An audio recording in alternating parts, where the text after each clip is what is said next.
Oui, bonjour. Je vous souhaite la bienvenue à Nouvelle Nationale d'APTN, Monsieur le juge, le très honorable juge en chef Richard Wagner. Bonjour. Puis là, en ce moment, vous êtes en voyage. Vous là, vous dirigez à Québec. On s'en va à Québec. La Cour s'en va à Québec. C'est la deuxième fois dans l'histoire de la Cour, en 150 ans, où la Cour suprême du Canada va siéger à l'extérieur d'Ottawa. Et avec l'appui de mes collègues, j'ai décidé de cette initiative quand je suis devenu juge en chef. Donc, la première fois, c'était à Winnipeg. Pourquoi Winnipeg? Bien, Winnipeg, parce que c'est le centre du pays. Et il y a une grande communauté francophone. Il y a également une très grande communauté autochtone et de métis également. Et donc, c'était une belle façon de commencer notre expérience parce que c'était la première fois que ça se faisait. Et donc, on a passé une semaine là-bas.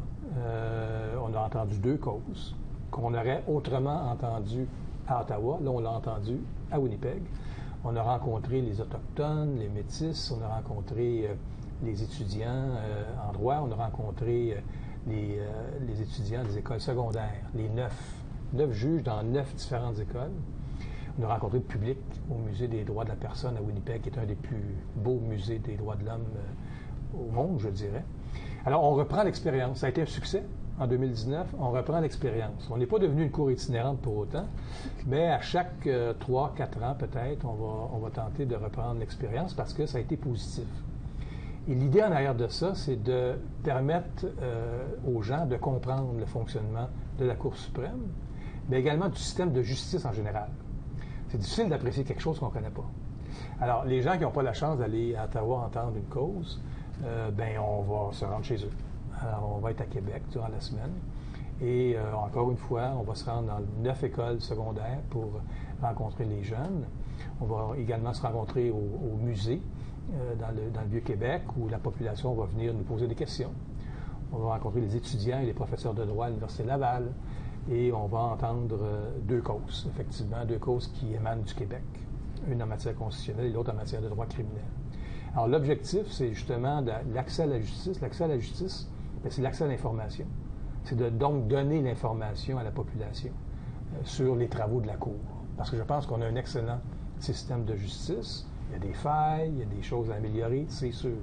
Mais quand on se compare, on peut dire qu'on a un excellent système impartial, indépendant. Puis moi, j'aimerais, comme mes collègues, que plus de gens le sachent et le connaissent. Fait qu'à la fin de votre voyage, quand vous allez retourner, qu'est-ce que vous espérez, votre objectif, vous, personnel? Bien, justement, j'espère qu'il y a plus de gens qui vont comprendre le fonctionnement des tribunaux. Pas juste la Cour suprême, mais on fait ça en collaboration avec mes collègues de la Cour d'appel, la Cour supérieure, de la Cour du Québec même, qui sont impliqués dans cette initiative-là.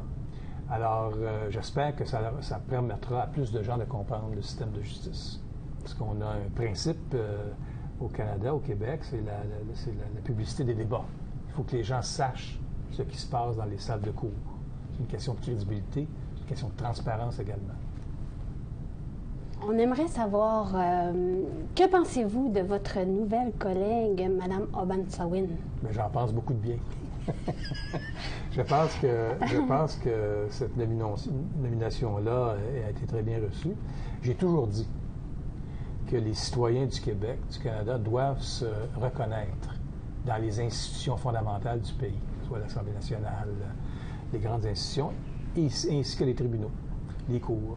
Alors, le fait qu'effectivement, une première juge autochtone soit nommée à la Cour suprême, c'est excellent, parce que ça permet aux gens de se reconnaître.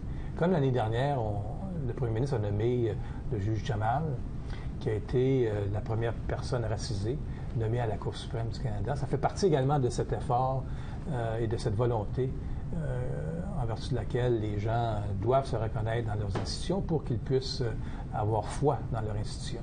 Les Autochtones sont largement surreprésentés dans les prisons. Et vous, est-ce que vous auriez une opinion là-dessus, sur la surreprésentation des Autochtones dans les prisons?